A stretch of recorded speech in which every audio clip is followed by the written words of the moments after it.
The story I'm sitting down to tell is a true one experienced by a faithful friend of mine, Sam and I. I'm often reluctant to tell this story at length to most people as the subject matter is unexplainable and rather strange. I don't want to be viewed as the superstitious nut, but having guided all across the country and having extensive experience in many environments around the United States, I feel that I have the authority to tell this story. Essentially, what I'm saying is I've been around in the deep dark hollows all across North America and never experienced something so strange as I did that night. I don't fancify my experiences in the woods, nor do I hopefully imagine there's something more to a twig breaking. As anyone who has spent a great deal of time in the woods knows, there's no reason to. Eventually, you'll experience something daring or fantastic. I am a hunter first and foremost, and to a hunter, there's always an explanation, a reason to the wilderness and her inhabitants. It's how we identify patterns and exploit an animal's rhythm to make a successful hunt. As a hunter, you're a sort of woodsman detective, piecing together clues to set yourself up for success. Let's just say this tale is a cold case. Let's get into it. It was early summer, and I was itching to go camping. I had recently received a new tent and was eager to use it. I called up my good buddy Sam, and we planned out our camping adventure. We considered going up to the Grayson Highlands, or even south into North Carolina. After debating it, we decided it would be more fun to camp somewhere we wouldn't run into any other people. Deep in the woods, far from anyone else, where we could bushcraft, hoot and holler, and bring a gun without fear of scaring the yuppies camping next to us. While we both lived in the woods, I definitely had access to the most remote stretch of woods between us. So we loaded up our stuff and began hiking, deep into the valley below my childhood home. The hike was almost completely straight down a steep hillside, deep into a hollow that held a small patch of flat land, a floodplain area, and creek. The small creek that ran gave the area a beautiful ambiance. Early signs of summer were visible all around, and the weather was great. We hiked until we felt the need to start gathering firewood before nightfall. Behind us was a steep hillside that rose into the west for miles. In front of us was the creek, and to the left, the start of another ridge and hillside that rose high into the east and north. To our right, the valleys we were in continued to go down, cutting a deep valley, and on the other side of the creek, another ridge, separated by a small stream from the ridge to the left, rose into the west and to the south. These two ridges in front of us ran for miles, and the little valley formed by the small creek split these ridges for a long ways up until it hit the spring head. This is important for later in the story. Off to the right, further down the valley, more splits in the ridges are made by little tributaries. We started building camp by clearing the brush and leaves away and constructing a small fire pit. I placed a tarp on the ground to separate my tent from the damp earth. Remember this, the tarp extended out roughly a foot on each side of my tent. Sam had a hammock that he planned to sleep in. I've only ever camped in a hammock once, and it didn't go great. But I didn't say anything to him, thinking that maybe he would enjoy it. We gathered a hefty load of firewood consisting of some reasonably dry stuff. It was shaping up to be a really nice camping trip. I've spoken about the joy of being out there before, and so I won't beat a dead horse. But it was really nice to be away from people. Sam and I sat around the fire and shot the shit until the sun went down. Now, one of the things Sam and I have always bonded on has been Bigfoot shows. We're both skeptics, and I would say we hold a similar or the same opinion on the subject. Our interest is less about believing in Bigfoot, but rather we just find the subject matter to be nostalgic, silly, and a fun thing to joke about. So I brought up the idea to Sam that we begin to hunt Bigfoot. He laughed and thought it was a great idea. So we began doing the antics that they do in the Finding Bigfoot TV show. We started with the classic tree knocks. A tree knock, for those unaware, is when you use a stick to beat on a tree, making a loud knocking sound that echoes throughout the forest. Supposedly, Sasquatch communicate this way. We didn't think anything of it at all. As I said before, we didn't really believe. We were just joking around. So we began by knocking on the trees and then stopping and listening for a response. After a few times of doing this, we paused. And hearing nothing, I began to think of a joke to crack and something else to do. Before I could open my mouth, we heard a clear as day tree knock, far off somewhere on the ridge to the left. I looked at Sam and said, "Dude." Sam just looked back at me in surprise. I then did some more knocks, and we listened again. Then off in the distance, we heard more knocks in response. Then the other ridge to the right, we began hearing knocks. Sam at this point was beginning to get freaked out a little and was perplexed as to what that could be. I, at the time, was such a hard skeptic, I carried on and insisted that it was a person or a woodpecker. But who in the world would be out there, deeper in the woods than we are, on private land? What woodpecker makes 3 loud booming knocks on the tree that sound exactly like the knocks that we make? Sam voiced his rebuttal.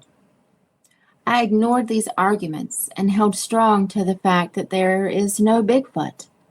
I then insisted that we push the envelope by doing whoops and howls, just like they do on TV. Sam was not very enthused by this idea, being the humbler and smarter one of us that night, knowing sometimes there are certain things you don't mess with. But at the time, I was full of piss and vinegar and stubborn as a mule about the fact that Bigfoot is not real. I also had brought a gun with me and was certain I could fight off anything we would need to fight off. So we started howling into the woods. It was dark that night, being a new moon, and beyond the firelight you couldn't see a damn thing. We would howl and wait for listening for a reply. After a few howls, the excitement of, "What was that?" started to fade, and my logical, rational, science-based theory of the woodpecker began to appear true. Then, out of the dark distance, came one of the strangest sounds I've ever heard. A howl. Not a canine howl, not an owl's hoot, but an ape howl. Sam's eyes were as big as backhoe tires, and even I was finding it hard to reason that one. Despite this, I continued my ignorant stubbornness and threw out another howl. Off to the left ridge, it replied to us again. The clearest ape whoop I have ever heard, as if it were recorded by researchers in the Congo. I looked at Sam, myself feeling more curious and excited than anything, and I reiterated, "Dude." Then something truly unexplainable and spooky happened. More whoops and howls began on the ridge to the right and further down the valley. And they weren't random. They had etiquette, as if they were chatting back and forth with each other. The one to the left would howl. The one to the right would whoop and howl. The first would respond, and then the one way down the valley would chime in. Sam was really freaked out now and began considering if we should leave. I, being a stubborn idiot, claimed it was only owls. Owls! We were both raised in these hollers. I've heard owls. You're going to tell me that that was an owl? Have you ever in your life heard an owl that sounded like an effing ape? Sam argued against my claim. Well, no, but there's no way Bigfoot is real. It has to be a bunch of owls speaking to each other. There's nothing else it could be, I replied, half laughing in astonishment and disbelief of what was unfolding that night. Sam and I kind of bickered for a minute over it, and then decided the wisest decision was to stop antagonizing whatever it was in the woods miles around us, whooping and knocking. It wasn't too long after that we decided to go to bed. I crawled into my tent and Sam into his hammock. We left the fire going, and every time the fire died down, the woods came to life. Whether it was paranoia or paranormal, something was stirring. All around camp we could hear what sounded like things being thrown and footsteps. From time to time we would hear another knock or another howl coming from a new position. Sam would leap out of his hammock and chuck loads of wood onto the fire and make it as big as possible. He would then lay back down to sleep. This repeated about 3 more times. Each time the fire died, things got spookier and spookier. A few times Sam would say, "Did you hear that?" And every time I would just blame it on possums nearing camp, hoping to find food scraps. Well, about the 3rd time, Sam ran out of firewood, meaning that this time when the fire died, it would die for good, leaving us to the dark void of the Appalachian Holler. I vividly remember I had fallen asleep before the fire died, and after it died, there was so much stirring around camp, I began waking up. I was slowly waking up thinking I was having some sort of nightmare, when I finally fully sobered and realized that my dream was pleasant. It was reality that was full of frightening sounds and things that go bump in the night. The woods around us had become loud with unexplainable movement. The movement of multiple large things. The whooping and knocking had stopped, which did not comfort me, with all the new sounds right outside my door. There was maybe a 30-yard perimeter around camp that the sounds did not cross. Then suddenly, an extremely loud crashing began through the twigs, leaves, and branches. It was something large, running full sprint through the woods, starting maybe 50 yards away and running straight towards our camp. It grew louder and louder until the sound of crushing leaves turned to crinkling tarp. The creature was standing on the tarp that my tent was situated on. I was frozen like a child, frozen in fear, eyes wide open. My heart was pounding out of my chest so hard I thought that it would explode. I then heard high above my tent, not near the ground, not 4 feet up, but high above my tent, the most terrifying sound I've ever heard. It was the sound of a huff and a blow, exactly the way you hear a gorilla do it on TV, or how the apes in Planet of the Apes do it. 3 forceful huff and blows. Then the creature turned around and ran back the way that it came, into the darkness of the night. Sam practically leapt out of his hammock and said, "You had to have heard that." I replied with, "Yes, Let's get the hell out of here. I slid around into the chamber of my 30-30 and crawled out of the tent. We both got busy grabbing only our essentials and started out of the woods.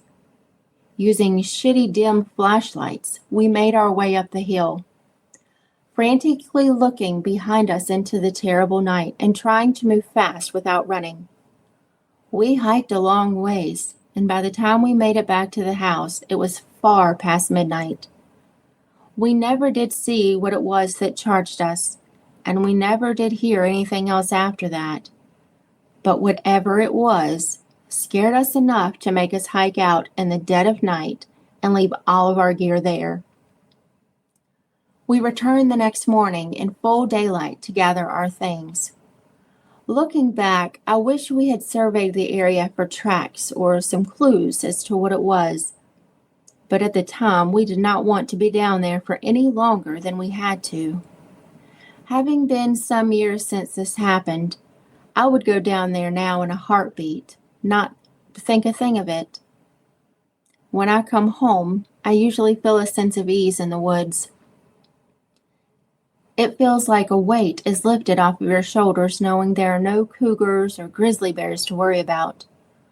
For my Western outdoorsy folk familiar with cougar country, reading this and thinking, I don't feel a weight in the woods.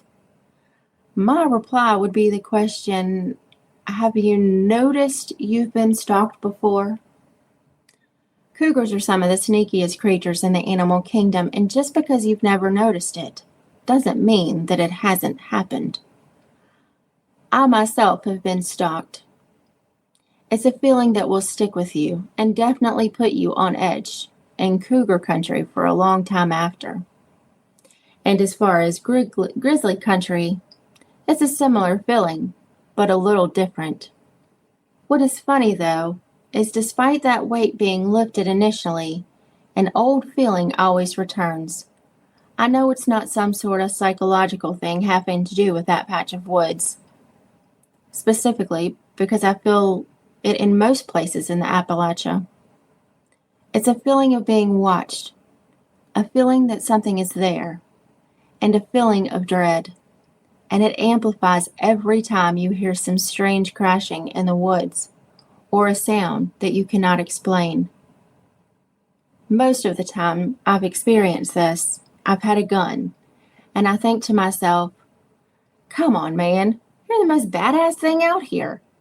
Yet I can never shake the anxiety. My brother, without ever having heard the story, reluctantly asked me over the phone one day, don't think I'm crazy, but have you ever felt creeped out in the woods below the house? I don't know what it is, but every time I go down there, I feel like I'm being watched, and I get filled with dread.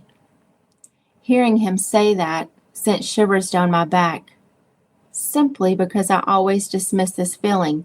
I've swept this story under the rug for years, telling myself it was a bear. But to hear my brother, who was a Marine, tell me that, certified to me that I was not simply being a wimp. I've only ever felt this in two regions of the country, Appalachia and the Redwood Forest of Northern California. Now, some of you hearing this may think I'm a nut job. Just a nut job Bigfoot believer. I've been reluctant to share this story for that reason, but I want to end this saying I have no idea what it was that made those calls that night. I also have no idea what it was that busted into our camp. We never did lay our eyes on anything. But I want to reiterate that the story is true, verbatim to how it happened as I can recall it, without any embellishment. I have no idea what it was, and you can make your own decision as to what you think it was. But being an experienced woodsman, never have I ever experienced something like that since, and I have no worldly explanation for it. Those were the events that transpired that night, and I will let you make of it what you will.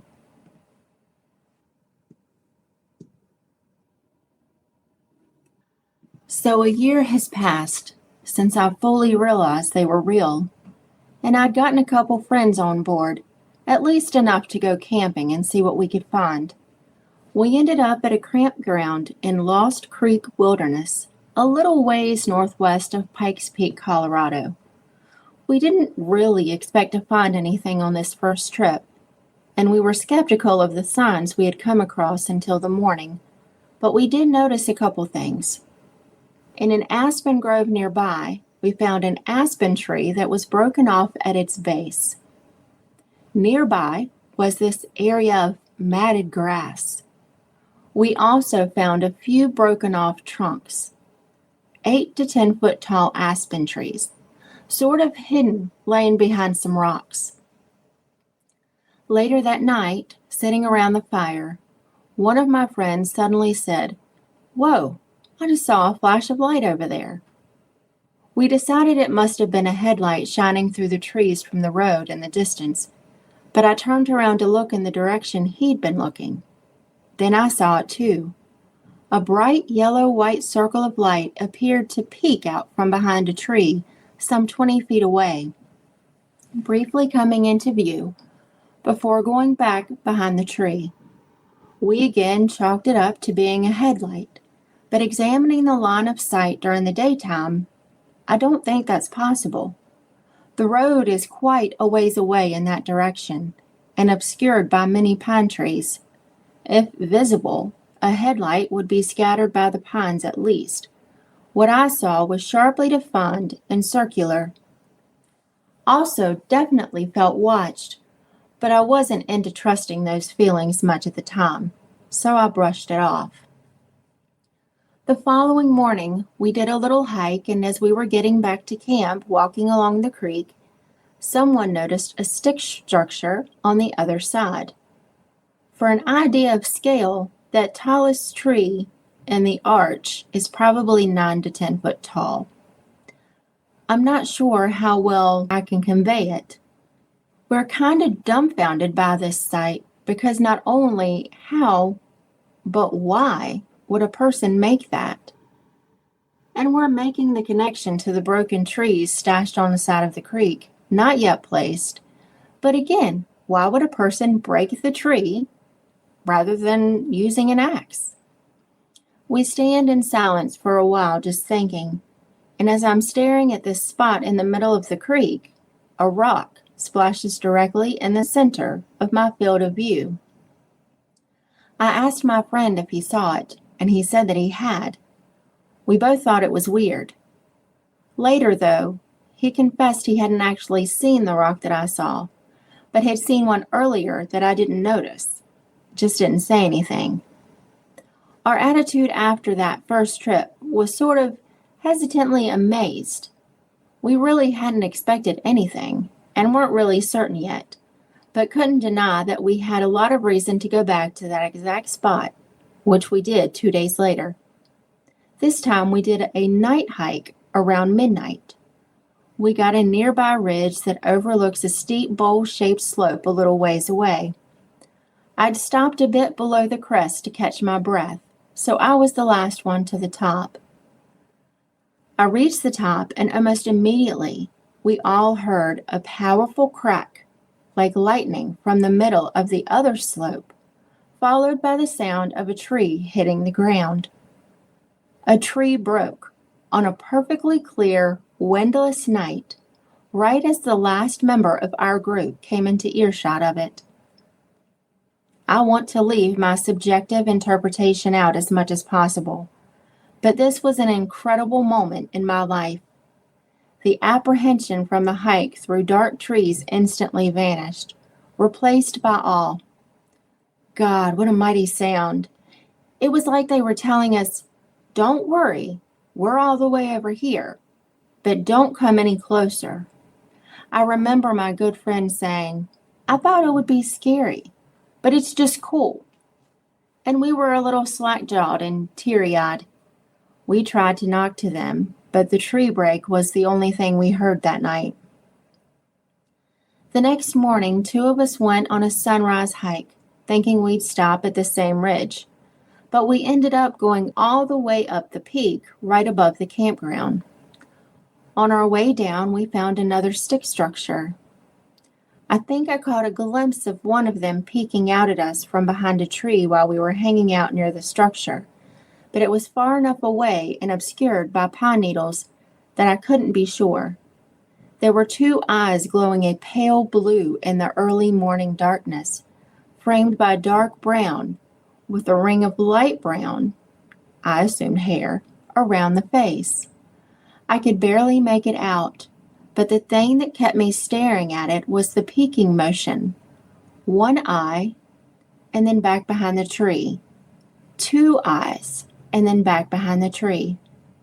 This was accompanied by a strange sounding chirping noise from that location, and another location off to its right. I eventually began to feel very uncomfortable, like we were outstaying our welcome, and insisted that we head back down. Subsequent trips back to the spot yielded more structures in the area, but nothing too eventful. I have a number of experiences at another location much closer to the suburbia, which I'll send later. But that's all for now.